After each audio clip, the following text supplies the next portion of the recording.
Welcome back to Bigg Boss season 9 result analysis. So post Bigg Boss analysis.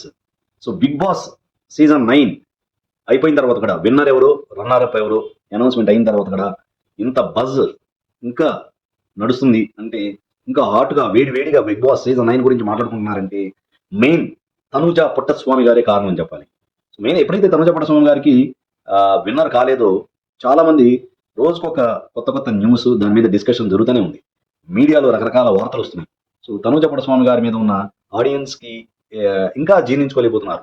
చాలా మంది తనుజ గారి fans winner కాలేదనే ఒక అసంతృప్తి ఉంది. సో వీటినంటిని పటాపంచలు చేయడానికి ఈ రోజు అనగా క్రిస్మస్ రోజు గురువారం 7 o'clock తనుజ పుట్టస్వామి గారు ఇన్స్టాగ్రామ్ ఐడి తెలియని వాళ్ళు తనుజ_పుట్టస్వామి_ టైప్ చేసి 7 o'clock మీరు లైవ్ లో రాబోతున్నారు తనుజ గారు. ఇది తనుజ గారి ఫ్యాన్స్ కి నిజంగా పండగ వాతావరణం లాంటిది. సో ఇంతవరకు బిగ్ బాస్ సీజన్ 9 కంప్లీట్ అయిపోయిన తర్వాత సో ఎవరు ఇంతవరకు తనుజ గారు మాట్లాడలేదు. సో ఆల్మోస్ట్ అందరూ బజ్లో మాట్లాడి వెళ్ళటమే కానీ ప్రైవేట్గా ఎవరికి ఏ ఛానల్కి ఏ సోషల్ మీడియాకి ఇంతవరకు ఇంటర్వ్యూ తనుజ గారు ఇవ్వలేదు. అసలు తన యొక్క అభిప్రాయాన్ని కానీ తన యొక్క రెస్పాన్స్ కానీ అక్కడ లోకల్గా ట్రోఫీ ప్రజెంటేషన్ అప్పుడు అటెండ్ అయిన వాళ్ళు విన్నారు కానీ సో తర్వాత తనుజ గారు కనబడడం లేదు అని చాలా మంది కొంచెం ఇబ్బంది పడుతున్నారు. అసలు తన యొక్క ఎక్స్పీరియన్సెస్ ఏంటి, హాయ్ లవ్లీ ఫ్యామిలీ అని చెప్పేసి మీతో బిగ్ బాస్ యొక్క ఎక్స్పీరియన్సెస్ అండ్ తన యొక్క అనుభవాలు, తన యొక్క ఎక్స్పీరియన్స్లు, అసలు ఏం జరిగింది, తన యొక్క రెస్పాన్సెస్ ఇవన్నీ త్వరగా మీతో సో నేను ఎంతో ఇష్టపడే నా audience and Bigg Boss fans and especially my diehard fans, నాకు ఎంతో ఇష్టమైన నా ఫ్యాన్స్ గురించి నేను ఇన్స్టాగ్రామ్ లైవ్లో వస్తున్నాను అని చెప్పారు. సో ఈరోజు గురువారం క్రిస్మస్ డే రాత్రి 7 o'clock లైవ్లో రాబోతున్నారు. సో అందరూ చూడండి, తన యొక్క ఎక్స్పీరియన్సెస్ని షేర్ చేసుకుంటారు. కొంతమంది అందరు చాలా మంది ల్యాక్స్లో ఆమెకి ఫ్యాన్స్ ఉన్నారు కాబట్టి అందరి యొక్క ప్రశ్నలకి సమాధానం చెప్పలేరు కానీ సో కొంతమంది యొక్క ప్రశ్నలు తీసుకొని సమాధానం చెప్పొచ్చు. సో మనం ఆమె మనసులోని మాటని తన మనసులో ఏమనుకుంటున్నారు అని మనం డెఫినెట్గా వినొచ్చు. ఇది ఒక మంచి అవకాశం. చాలా డౌట్స్కి కూడా క్లారిఫికేషన్ దొరుకుతుంది మనకి. ఎస్పెషల్లీ తనుజ గారి ఫ్యాన్స్ చాలా కన్ఫ్యూజన్లో ఉన్నారు. అసలు విన్నర్ అవ్వాల్సిన వ్యక్తి రన్నర్ అప్ అయ్యారని. దానికి రకరకాల అనుమానాలు, రకరకాల డౌట్స్, రకరకాల రూమర్స్ సో ఎన్నో వస్తున్నాయి. సో వీటన్నిటికీ తను ఏమనుకుంటున్నారు, తనుజ గారు పర్సనల్గా తను ఏమనుకుంటున్నారు అనేది వినాలని చాలా మందికి తనుజ గారి ఫ్యాన్స్ కానీ వాళ్ళకి తనుజ గారి ఫ్యాన్స్కి ఎస్పెషల్లీ డెఫినెట్గా ఉంటుంది. చాలా చాలా ఎక్సైట్మెంట్తో ఎదురు చూస్తున్నారు. సో 7 o'clock మన లైవ్లో ఆమె యొక్క మాటలు వింటే, తన అనుభవాలు వింటే మనకి ఎస్పెషల్లీ తనుజ గారి ఫ్యాన్స్కి కొంచెం ఉపశమనం కలుగుతుంది. సో త్వరలో బిగ్ బాస్ జోడీ, సో కొన్ని క్వశ్చన్స్ ఉన్నాయి. బిగ్ బాస్ జోడీ త్వరలో స్టార్ట్ కాబోతుంది. దానిలో పవన్ అండ్ రీతు గారు ఆల్మోస్ట్ జోడీగా రావడానికి ఒప్పుకున్నారు అని న్యూస్ వచ్చింది. మరి సోషల్ మీడియాలో న్యూస్ హల్చల్ చేస్తుంది. బట్ చాలా మంది కళ్యాణ్ అండ్ తనుజ గారు జోడీగా వస్తారా అని, వస్తే బాగుంటుంది అని చాలా మంది, ఎందుకంటే వాళ్ళ యొక్క chemistry Bigg Boss season 9 highlight అయింది. So Bigg Boss season 9 success అయిందంటే లాస్ట్ 10 weeks వాళ్ళిద్దరి మధ్యలో ఉన్న కెమిస్ట్రీ నెంబర్ 1 బ్రహ్మాండంగా పండిందని చెప్పాలి. సో దాంతో చాలా మంది బిగ్ బాస్ జోడీగా కళ్యాణ్ అండ్ తనుజ గారు రావాలని కళ్యాణ్ గారి ఫ్యాన్స్ అండ్ తనుజ గారి ఫ్యాన్స్ ఎదురు చూస్తున్నారు. అది సక్సెస్ అవుతుందా లేదా, బిగ్ బాస్ జోడీ టీమ్ వాళ్ళిద్దరిని ఒప్పిస్తారా, దానికి తనుజ మోస్ట్లీ కళ్యాణ్ పడాల గారు ఆల్మోస్ట్ ఒప్పుకున్నట్టున్నారు. మరి తనుజ గారికి తన యొక్క ప్రాజెక్ట్స్ కానీ వేరే ఏమైనా డేట్స్ ఖాళీగా ఉంటే ఫ్యామిలీ మెంబర్స్తో మాట్లాడుకొని సో ఆమె కూడా ఓకే చెప్తే బిగ్ బాస్ జోడీగా వాళ్ళిద్దరు వస్తే ఆడియన్స్కి కనులు విందుగా ఉంటుంది, దానిలో డౌటే లేదు. సో మళ్ళీ కొన్ని రోజులు మనం దాని మీద రివ్యూ చేసుకోవచ్చు అండ్ వాళ్ళ యొక్క కెమిస్ట్రీని మనం ఇంకా ఎంజాయ్ చేయొచ్చు. బట్ తనుజ గారు ఏమంటారో చూడాలి. మోస్ట్లీ ఈ ఇన్స్టాగ్రామ్ లైవ్లో ఏమైనా షేర్ చేసుకుంటారా అనేది మనం వేచి చూద్దాం. సో దాని గురించి కూడా ఇన్స్టాగ్రామ్ లైవ్ అయిపోయిన తర్వాత కూడా సో తను మాట్లాడిన మాటల మీద మనం అనాలిసిస్ చేసుకుందాం. తనుజ గారి గురించి మనకు తెలుసు, చాలా మొహమాటమైన వ్యక్తి, తొందరగా ఓపెన్ అప్ కాదు. తన పేరెంట్స్తో వాళ్ళతో డిస్కస్ చేసిన తర్వాతే కొన్ని ఒప్పుకుంటారని ఇది మనకు తెలుస్తుంది. At the same time Bigg Boss Shivaji గారి లో అడిగిన కొన్ని క్వశ్చన్లని మనం గుర్తు చేసుకుంటే, ఎస్పెషల్లీ కళ్యాణ్ గారి గురించి అడిగారు. అసలు ఒకనొక టైంలో కళ్యాణ్ గారు మీ మీద కొన్ని ఈ ఫైర్ స్టామ్ వాళ్ళు వచ్చేసి ఏవేవో మాట్లాడారు కదా, అప్పుడేంటి అలా రియాక్ట్ అయ్యారు, చాలా ఏమంటే ఒక ఆడపులిలాగా విజృంభించారు, ఒక టైంలో ఇచ్చిపడేశారు. ఆ, ఏంటి రీజన్ అనగానే తనుజ గారు చాలా క్లియర్ కట్ గా చెప్పారు. యాక్చువల్గా మన కళ్యాణ్ బడాల గారి గురించి చాలా తప్పుగా మాట్లాడుకుంటున్నారు. అసలు యాక్చువల్గా అబ్బాయి చాలా మంచివాడు, కానీ అతను ఏదో నా చుట్టూ తిరుగుతున్నట్టు, నేనేదో అతను ఇగ్నోర్ చేస్తున్నట్టు, అది యాదృచ్ఛికంగా జరిగిందే కానీ నేను కావాలని చేయలేదు. దానికి అతనికి అమ్మాయిలు పిచ్చోడని, ఆ, కావాలని తిరుగుతున్నాడని, రెండు చేతులు కలిస్తేనే శబ్దం వస్తుందని రకరకాలుగా మాటలు మాట్లాడుకోవటం నాకు తెలిసింది. సో అదే అనే విషయాన్ని నేను కళ్యాణ్తో మాట్లాడాను.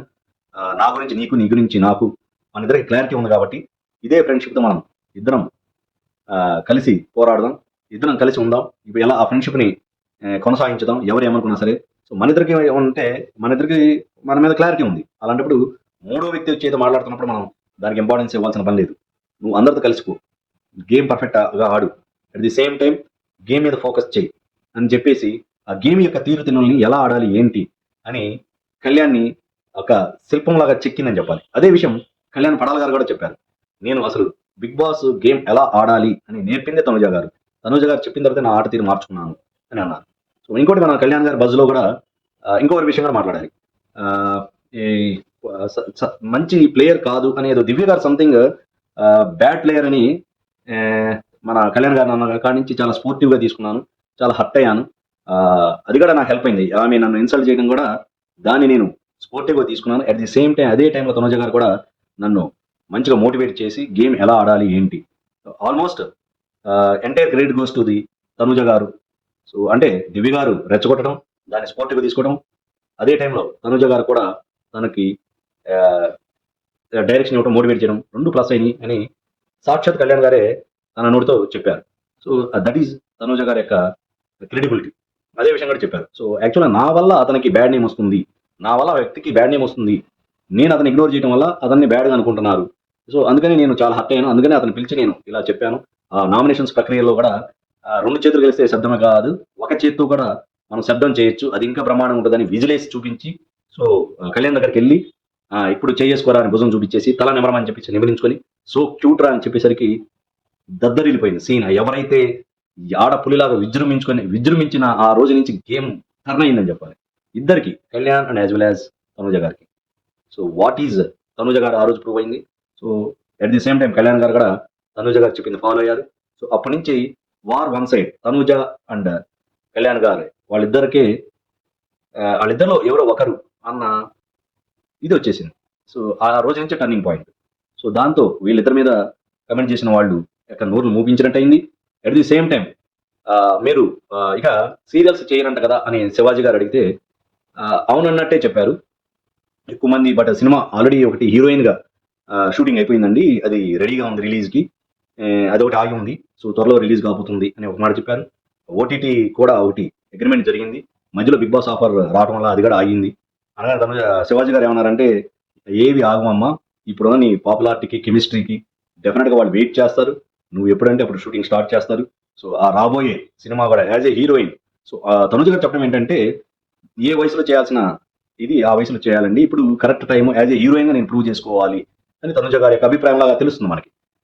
కొన్ని రోజులు సీరియల్స్ని పక్కన పెట్టి యాజ్ ఏ హీరోయిన్గా నేను ట్రై చేయాలి, ఇప్పుడు మంచి అంటే మరీ ఒక ఏజ్ దాటిన తర్వాత చేయలేము కదా, సో కాబట్టి ఇప్పుడు నేను హీరోయిన్గా ట్రై చేస్తున్నాను. ఆల్రెడీ ఒకటి షూటింగ్ అయింది, ఇంకోటి పైప్ లైన్లో ఉంది, బట్ నేను ట్రై చేస్తున్నాను, కొన్ని ఆఫర్స్ వస్తున్నాయి అని అన్నారు. సో మనం త్వరలో తనుజ గారిని యాజ్ ఏ హీరోయిన్గా వెండి తెర మీద చూడొచ్చు. ఇది నిజంగా తనుజ గారి ఫ్యాన్స్కి పండగ వాతావరణం లాంటిదే. డెఫినెట్గా సక్సెస్ అవుతారు, తనకున్న టాలెంట్ కానీ స్కిల్స్ కానీ మనకు తెలుసు కాబట్టి సక్సెస్ అవ్వాలని కోరుకుందాం. So all the best Tanuja garu. So at the same time Bigg Boss బజ్లో పెళ్ళి ఎప్పుడు అనే ఒక మాట అడిగారు. సో దానికి సిగ్గుపడుతూ ఇంకా టైం ఉంది, పేరెంట్స్ అడిగి చెప్తాను అని అన్నారు. ఇంకొకటి ఏంటంటే లవర్ ఎవరైనా ఉన్నారా అని అడగానే నవ్వుతూ సిగ్గుపడుతూ అది కూడా పేరెంట్స్ అడిగి చెప్తాను అని సో సమాధానం. సో అలా ఉంటుంది యాక్చువల్గా తన యొక్క సమాధానం ఎలా ఉంటాయండి, ఏది ఎప్పుడు ఎలా చెప్పాలి ఏంటనేది ఆ స్ట్రాటజీస్ కానీ ఆ తెలివి కానీ తనుజ గారికి సొంతం. సో 17 years ఏజ్లో ఈ ఫీల్డ్లోకి వచ్చారు. సో అన్ని రకాల మనుషులను చూసుంటారు. సో ఎన్నో అనుభవాలు ఆమెకి ఎదురై ఉంటాయి. సో అన్నిటినీ ఎదుర్కొని ఇప్పుడు Bigg Boss so people's winner అయ్యారు. సో అదే విషయం కూడా ఒకనొక విషయంలో ఆల్మోస్ట్ జస్ట్ తప్పిపోయినట్టుంది మీ యొక్క కప్పు. విన్నర్ మీరే అనుకున్నాము. లాస్ట్ మినిట్‌లో జస్ట్ మిస్ అయింది అనగానే తనూజ గారు చాలా ఎమోషనల్ అవుతూ ఒక మాట అన్నారు. "నా లైఫ్‌లో ఎప్పుడు అంతే సార్. ఆల్మోస్ట్ గెలిచినట్టే అంతా అయిపోతున్నట్లే అనిపిస్తుంది. ఆల్మోస్ట్ ఇక నాదే విన్నర్. నేనే విన్నర్‌ని. నేనే విజయం సాధించుతున్నాను" అన్న మూమెంట్‌లో లాస్ట్ మూమెంట్‌లో అది చేజారిపోతుంది. అది నా యొక్క జీవితంలో చాలా సార్లు నాకు అనుభవం. నాకు అలవాటైపోయింది. ఇంక్లూడింగ్ మై పేరెంట్స్ ప్రేమ కూడా అంతే. ఎస్పెషల్లీ తండ్రి గారైన పుట్టస్వామి గారు కూడా అంతే. సో ఆల్మోస్ట్ గెలిచి కప్పు తీసుకెళ్ళిపోయి డాడీ చూపిద్దాం అనుకున్నాను. సో వాళ్ళ ప్రేమ కూడా అంతే. తల్లిదండ్రుల యొక్క ప్రేమ కూడా లాస్ట్ మూమెంట్‌లో మిస్ అవుతుంది. నేను అదే విషయం గేమ్ ఆడుతున్నప్పుడు కూడా ఒకసారి కళ్యాణ్‌తో అంది మీకు గుర్తుంటే సోఫాలో కూర్చున్నప్పుడు మీరు రీకలెక్ట్ చేసుకుంటే వీడియోస్ వస్తున్నాయి. క్లిప్పింగ్స్ చూసుకోండి. ఏదో గేమ్‌లో ఓడిపోయినప్పుడు కూడా తను కళ్యాణ్‌తో చెప్తూ "నా లైఫ్‌లో అంతేరా అన్నీ గెలుస్తున్నట్టే ఉంటుంది. నాదే విజయం" అని అనుకున్న మూమెంట్‌లో లాస్ట్‌లో అది చేజారిపోతుంది. నా లైఫ్‌లో ఎలాంటి సంఘటన నా లైఫ్ అంటే నా లైఫే ఇది. నా లైఫ్‌లో ఇలాంటి సంఘటనలు చాలా జరిగినాయని చాలా ఎమోషనల్ అవుతుంటే కళ్యాణ్ గారు ఆమెని ఓదార్చాడు. అలాంటిదేం కాదు అని, ఎప్పుడు అలా జరగదు అని అన్నారు. అలాగే శివాజీ గారు కూడా అన్నారు బజ్‌లో. కిటికీలన్నీ మూసేసి ఉన్నాయని మనం ఫీల్ కాకూడదు. ఎక్కడో ఒక పెద్ద డోర్ ఓపెన్ అయి ఉంటుంది. అంటే పెద్ద విజయం ఏదో అన్ని డోర్‌లు మూసిపోయినాయి అంటే ఏదో ఒక పెద్ద విజయం నీ కోసం ఎదురు చూస్తున్నట్టు ఉండొచ్చు. ఎదురు చూస్తుందేమో. సో, అలాంటి పెద్ద విజయాన్ని నువ్వు సాధించబోతున్నావేమో. సో, అన్ని కిటికీలు మూసుండయి అంటే డెఫినిట్‌గా ఏదో ఒక పెద్ద డోర్ ఓపెన్ చేసి ఉండొచ్చు. అలాగే నీకు కూడా ఈ ప్రైజులు దొరకపోయినా మీరేం ఫీల్ అవ్వాల్సిన పని లేదు. ఏదో పెద్ద విజయం మీకోసం ఎదురు చూస్తూ ఉండొచ్చు అని ఇండైరెక్ట్‌గా శివాజీ గారు చెప్పడం అనేది చాలా ఆహ్, తనుజ గారు మాత్రం చాలా ఏమంటారు సపోర్టివ్‌గా మాట్లాడినట్టు అనిపించింది. At the same time Puttaswamy గారు మీరు మీ బిడ్డ గురించి బాధపడాల్సిన పనేం లేదు. సో, మీరు తలెత్తుకునేటట్టు చేస్తుంది. మీ గౌరవాన్ని నిలబెడుతుంది. మీ వంశ ప్రతిష్టలని, పేరుని కాపాడుతుంది. ఇంకా పెంచుతుంది. సో, మీరు దానిలో డౌట్ పడొద్దు. సో, ఆమె ఏ ప్రొఫెషన్‌లో ఉన్నా మారిపోయే ప్రసక్తే లేదు అని తనుజ గారికి ధైర్యం ఇస్తూ, పుట్టస్వామి గారిని అడ్రెస్ చేస్తూ మాట్లాడటం చాలా తనుజ గారికి చాలా రిలీఫ్‌గా అనిపించినట్టుంది. ఆమె యొక్క ఫేషియల్ ఎక్స్‌ప్రెషన్స్ చూస్తే. సో, లవర్ ఉన్నారా అని అడిగితే, అది కూడా మా మమ్మీని అడిగి, తల్లిదండ్రులని అడిగి చెప్తానన్నారు. అంటే తల్లిదండ్రుల యొక్క ఇష్టంతోనే సో, పెళ్ళిప్పుడంటే త్వరలో అని ఏదో చెప్పబోయి ఆపేశారు. మోస్ట్‌లీ అనుకోవడం హీరోయిన్‌గా ఏదో సినిమా రిలీజ్ అయింది. ఓటీటీ ఏదో సైన్ అయింది కాబట్టి అది కూడా త్వరలో స్టార్ట్ అవుతుంది. సో, ఎవరైతే సీరియల్స్‌ని బాగా లైక్ చేస్తారో అంటే సీరియల్స్ వల్లే మీరు చాలా పాపులర్ అయ్యారు. ఆ సీరియల్స్ యొక్క అభిమానులు మళ్ళీ ఎప్పుడు మీరు యాక్ట్ చేస్తారని ఎదురు చూస్తున్నారు. ఆడియన్స్ వల్లే కదా మీరు ఈ స్టేజ్‌లో ఉన్నారు అని అనగానే దానికి తనుజ గారు ఏమన్నారంటే, "సీరియల్స్ అనేవి నాకెప్పుడు అది నా పుట్టినిల్లు లాంటిది. ఆ డోర్స్ ఎప్పుడు ఓపెనే ఉంటాయి. నేను పెద్దదాన్నైనా సరే, ముసలిదాన్నైనా సరే సో, ఆ సీరియల్స్ డెఫినిట్‌గా ఎనీ టైమ్ నేను యాక్ట్ చేయొచ్చు. ఆ డోర్స్ ఎప్పుడు ఓపెనే ఉంటాయి. నేను ఎనీ టైమ్ సీరియల్స్‌లో యాక్ట్ చేయొచ్చు. సో, ఆడియన్స్ దేవుడు లాంటి వాళ్ళు. సో, నా యొక్క విజయం వెనక నా ఫ్యాన్స్, నా యొక్క ఆడియన్స్ యొక్క సపోర్ట్‌తోనే నేను ఇలా ఉన్నాను. సో, వాళ్ళని ఎట్టి పరిస్థితుల్లో డిసప్పాయింట్ చేయనన్నారు. చాలా మంది ప్రొడ్యూసర్స్ కూడా వెయిట్ చేస్తున్నారంట. ఎప్పుడు ఆమె ఒప్పుకుంటారని. త్వరలో మనం కొన్ని సీరియల్స్‌లో కూడా భవిష్యత్తులో చూడొచ్చు. మోస్ట్‌లీ యాస్ ఎ హీరోయిన్‌గా వెండితెర మీద చూస్తాం. తర్వాత సైమల్టేనియస్‌గా కొన్ని రోజుల తర్వాతో, కొన్ని నెలల తర్వాత మనం సీరియల్స్‌లో కూడా చూడగలుగుతాం. 'బిగ్ బాస్' జోడీగా కళ్యాణ్ అండ్ తనుజ గారిని చూడాలని ఆడియన్స్ కోరుకుంటున్నారు. సో, కళ్యాణ్ గారైతే ఆల్రెడీ ఇన్‌స్టాగ్రామ్‌లో లైవ్‌లో నేను రెడీ అండి 'బిగ్ బాస్' జోడీ డెసిషన్. వాళ్ళు ఓకే అంటే రెడీ అన్నట్టు ఇండైరెక్ట్‌గా చెప్పారు. మోస్ట్‌లీ నేను అనుకోవడం తనుజ గారు కూడా ఓకే.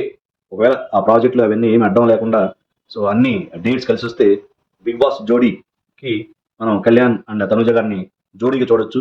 పవన్ అండ్ రీతు గారు ఆల్రెడీ ఒప్పుకున్నారంటున్నారు.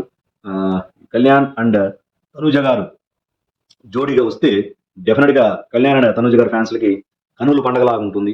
సో, ఎందుకంటే వాళ్ళ కెమిస్ట్రీ ఆల్రెడీ బాగా పండింది 'బిగ్ బాస్' షోలో. కాబట్టి డెఫినెట్‌గా 'బిగ్ బాస్' జోడీలో వాళ్ళ యొక్క కెమిస్ట్రీ బావుంటుంది. Audience are waiting. చూద్దాం ఇన్‌స్టాగ్రామ్ లైవ్‌లో ఏం మాట్లాడతారో. సో, తర్వాత మనం మాట్లాడుకుందాం దాని గురించి కూడా. సో, ఓవరాల్‌గా తను ఆహ్, సెకండ్ ఫైనలిస్ట్‌ని వదులుకోవడం గాని, చాలా సందర్భాల్లో లాస్ట్ 20,00,000 తీసుకోకుండా ఉండటం గాని, సో, తన యొక్క ఉద్దేశ్యం ఏంటంటే ఆడియన్స్ యొక్క ఎమోషన్స్‌కి నేను ఇంపార్టెన్స్ ఇస్తాను. నా ఫ్యాన్స్, నా ఆడియన్స్, ప్రేక్షకుల యొక్క ఎమోషన్స్‌కి నేను ఎక్కువ వాల్యూ ఇస్తాను. ఎందుకు ఎమోషనల్ అవుతారు? మాటి మాటికి ఏడుస్తారు అని కొంతమంది మీమ్స్ ఎయటాలు, నెగెటివ్ కామెంట్స్ చేస్తున్నారు. మంచి మనసు, మంచి క్యారెక్టర్, మంచి బుద్ధి ఉన్న వాళ్ళకే ఎక్కువ ఎమోషనల్ అవుతారు. ఇది ఒక్క మాట అన్నా పడరు. మనం 'బిగ్ బాస్' గేమ్‌లో కూడా చూసాం. ఒక చిన్న మాట అన్నందుకే ఆహ్, ఎక్కెక్కి ఏడ్చిన క్షణాలున్నాయి. సో మంచి వాళ్ళకి డెఫినెట్గా మంచి మనసు ఉన్న వాళ్ళకి ఎమోషనల్ అవుతారు. దాన్ని మనం నెగిటివ్ తీసుకోకూడదు. It is a positivity. So మంచి నేచర్ అని చెప్పాలి. అట్ ది సేమ్ టైం అలా డిప్రెస్ అవుతూ ఉండదు. సో రివర్స్గా ఆడపులిలాగా ఆడారు. సో ఆల్మోస్ట్ ప్రజల మనసును గెలుచుకున్నారు. పీపుల్స్ విన్నర్ అని పేరు వచ్చేసింది. సో రకరకాల కారణాలు ఉన్నాయి. విన్నర్ ఎందుకు కాలేదు, ఓటింగ్ ఎక్కువ ఉన్నా కొన్ని కొన్ని పరిస్థితుల వల్ల అవ్వలేదని రకరకాల డౌట్స్ వస్తాయి. భవిష్యత్తులో వీటన్నిటికీ ఫుల్ స్టాప్ పెట్టి తనేంటి తను ప్రూవ్ చేసుకుంటుంది. తను కూడా చెప్పింది కొన్ని రోజులు నాకు టైం కావాలి, తర్వాత నేను నాకు ఈ జీవితంలో నాకు అలవాటే లాస్ట్ మూమెంట్లో నాకు దక్కాల్సింది దక్కకపోవటం, డిసప్పాయింట్ అనేది నా లైఫ్కి అలవాటే. కొన్ని రోజుల్లో దీన్ని మర్చిపోయి ఇంకా స్ట్రాంగ్ అయ్యి నేనేంటో నిరూపించుకుంటానని చెప్పారు. So will wait and see. So this is all about Bigg Boss after result analysis, post Bigg Boss analysis. So లైవ్లో మన తనుజ గారు 7 o'clock వస్తున్నారు. తను మాట్లాడుకున్న దాని మీద కూడా అనాలిసిస్ చేసుకుందాం. సో ఈ వీడియో మీద మీ కమెంట్స్ తెలియజేయండి. ఈ వీడియో లైక్ చేయండి, షేర్ చేయండి. నా ఛానల్ బలారెడ్డి కానీ సబ్స్క్రైబ్ చేయండి. మళ్ళీ ఇది కంటిన్యూషన్ ఉంటుంది. బిగ్ బాస్ జోడీ మీద డిస్కషన్స్ ఉంటాయి. లేటెస్ట్ వైరల్ వీడియోస్ మీద డిస్కషన్స్ ఉంటాయి. లేటెస్ట్ అప్డేట్స్ బిగ్ బాస్ మీద కానీ వేరే వాటి మీద కానీ వచ్చిన వాటి మీద కూడా మనం అనాలిసిస్ చేసుకుందాం. సో తప్పకుండా నా బిగ్ బాస్ ఛానల్ బలారెడ్డి ఎముక, సో బిగ్ బాస్ మీద అనాలిసిస్ చేసిన ఛానల్ బలారెడ్డి ఎముకని సబ్స్క్రైబ్ చేసుకోండి. అట్ ది సేమ్ టైం ఈ వీడియోని లైక్ చేసి షేర్ చేసి లైవ్ ఇన్స్టాగ్రామ్లో తనుజ గారు రాబోతున్నారు కాబట్టి తప్పకుండా చూడండి. సో మీ యొక్క డౌట్స్ ఏమైనా ఉంటే అడగడానికి ట్రై చేయండి. ఛాన్స్ దొరికితే మీ ప్రశ్నలకి సమాధానాలు దొరకవచ్చు. So this is all about Bigg Boss, post Bigg Boss analysis. Jai Hind.